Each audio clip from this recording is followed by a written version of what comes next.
ஓம் சாய்ராம். சாய்ராம் எல்லாருக்கும் வணக்கம். இப்போ நம்ம வீடியோவில் பார்த்துக்கிட்டு இருக்கிறது பார்த்தீங்கன்னா, தாஸ்கனு மகாராஜ் அவருடைய பர்த் பிளேஸ். தாஸ்கனு மகாராஜ் இங்கே தான் பிறந்து வளர்ந்தார். இந்த இடம் எங்கே இருக்குதுன்னு பார்த்தீங்கன்னா, அக்கோல்னர் அப்படின்ற இடம். அகமத் நகர்லேருந்து 15 கிலோமீட்டரில் அக்கோல்னர்ன்றது ஒரு குக்கிராமம். அந்த கிராமத்தில் தான் தாஸ்கனு மகாராஜ் பிறந்தார். இந்த வீட்டில் தான் தாஸ்கனு மகாராஜ் பிறந்தார். அவரை பற்றியான ஃபுல் ஹிஸ்ட்ரி இங்கே ஹிந்திலையும் மராத்திலையும் கொடுத்துருக்காங்க. இந்த வீடு பார்த்திங்கன்னா தாஸ்கனு மகாராஜ் காலத்தில் அவர் பிறந்து வளர்ந்த வீடு இன்னும் பாதுகாத்து வச்சுருக்காங்க. பக்கத்தில் பெரிய வீடு இது எல்லாமே இடிஞ்சிருச்சு. இதை மட்டும் இன்னும் பத்திரமா வச்சுருக்காங்க.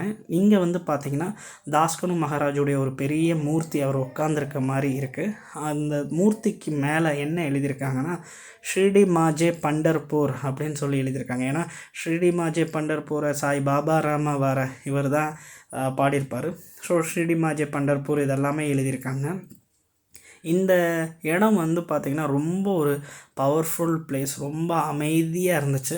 ரொம்ப ரொம்ப எனர்ஜெட்டிக்காக இருந்துச்சு. இந்த இடத்துல இங்கே ஒரு கிராமத்தில் பிறந்து பாபாவை பற்றி, மகான் சச்சிதானந்த சமர்த்தாவை பற்றி உலகம் முழுக்க கொண்டு போய் சேர்த்தார இவர் அப்படின்னு சொல்லி ரொம்ப சந்தோஷமாக இருக்குது.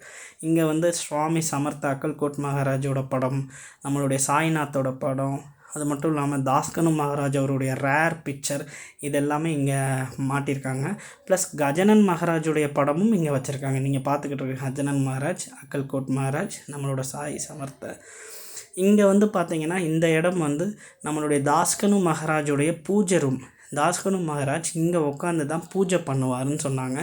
இந்த பூஜை ரூம் இன்னும் அப்படியே அந்த காலத்து பூஜை ரூமை பத்திரமா வச்சுருக்காங்க. இங்கே ஒரு பாபா மூர்த்தியும் கணேஷா மூர்த்தியும் உள்ளே வச்சுருக்காங்க. அதுக்கு பக்கத்தில் ஒரு பெரிய விட்டல் சிலை இருக்குங்க. இந்த விட்டல் சிலைக்கு ஒரு கதை சொல்கிறாங்க. என்ன சொல்கிறாங்கன்னா, தாஸ்கனு மகாராஜுக்கு அவருடைய குரு கொடுத்தது அப்படின்னு சொல்கிறாங்க. இன்னும் சில பேர் என்ன சொல்கிறாங்கன்னா, தாஸ்கனு மகாராஜ் ஒர்ஷிப் பண்ண விட்டல் வேறு, இப்போ இவங்க வச்சுருக்காங்க அப்படின்னு சொல்கிறாங்க. இது எந்த அளவுக்கு உண்மைன்னு எனக்கு தெரில. ஆனால் தாஸ்கனு மகாராஜுக்கு விட்டலை ரொம்ப பிடிக்கும். இங்கே பார்த்தீங்கன்னா தாஸ்கனு மகாராஜுடைய ரேர் பிக்சர் இருக்குது.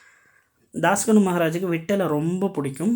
ஆனால் அவர் ஒரு விட்டலை வச்சு வணங்குறான்றது ஹிஸ்ட்ரியில் இருக்குது. தாஸ்கனு மகாராஜை பற்றியான ஹிஸ்ட்ரியில் இருக்குது. ஆனால் இந்த விட்டல் சிலை தான் தாஸ்கனு மகாராஜ் வழிபட்ட விட்டலா அப்படின்றது ஒரு சோர்ஸ், நம்பத்தக்கிற ஒரு சோர்ஸ் இல்லை. அதை நான் மென்ஷன் பண்ணுறேன் இந்த இடத்துல. இந்த வீடு தான், இங்கே தான் அவர் பிறந்தார். இதுக்கு வெளியே இருக்கிற வீடும் பார்த்திங்கன்னா தாஸ்கனு மகாராஜுடைய வீடு தான். ஆனால் அந்தளவுக்கு பராமரிப்பு இல்லாததுனால இடிஞ்சு கீழே விழுந்துருச்சு. இந்த வீடு தாஸ்கனு மகாராஜ் வீட்டுக்கு ஆப்போசிட்டில் ஒரு பெரிய ஹால், பெரிய மண்டபம் இருக்குங்க.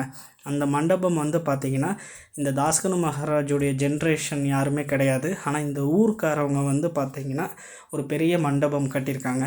தாஸ்கனு மகாராஜை பார்க்க வர்றவங்க என்றைக்காச்சும் ஒரு ஃபங்க்ஷன் இதனால் இப்போல்லாம் நல்ல பயங்கரமாக ஒரு விசேஷமாக செலிப்ரேட் பண்ணுவாங்கன்னு சொன்னாங்க. இந்த மண்டபம் தான் இப்போ அங்கே தான் போய்கிட்டுருக்கோம். பார்த்திங்கன்னா இந்த வழியாக தான் வரணும். தாஸ்கனு மகாராஜ் வீட்டுக்கு இந்த வழியாக தான் வரணும். ஆனால் வீடெல்லாம் இப்போ இடிஞ்சிருச்சு. இதுதான் அந்த மண்டபம். இந்த மண்டபம் பார்த்திங்கன்னா இந்த ஊர்க்கார மக்கள் ரொம்ப பாதுகாத்து வச்சுருக்காங்க. இங்கே ஒரு பாபாவோட மூர்த்தியும் வச்சுருக்காங்க. இப்போ அங்கே தான் போய்கிட்டுருக்கோம். பாபாவோட மூர்த்தி இங்கே இருக்குது. இங்கே தாஸ்கனு மகாராஜ் வீட்டுக்கு முன்னாடி இப்படி உட்காந்து எல்லோரும் கீர்த்தனெலாம் பண்ணுறதாக சொன்னாங்க. இது எல்லாமே நாங்கள் உங்களுக்கு ரெக்கார்ட் பண்ணியிருக்கோம். மீண்டும் அடுத்த லீலாவில் பார்க்கலாம். ஜெய் சாய்நாத்.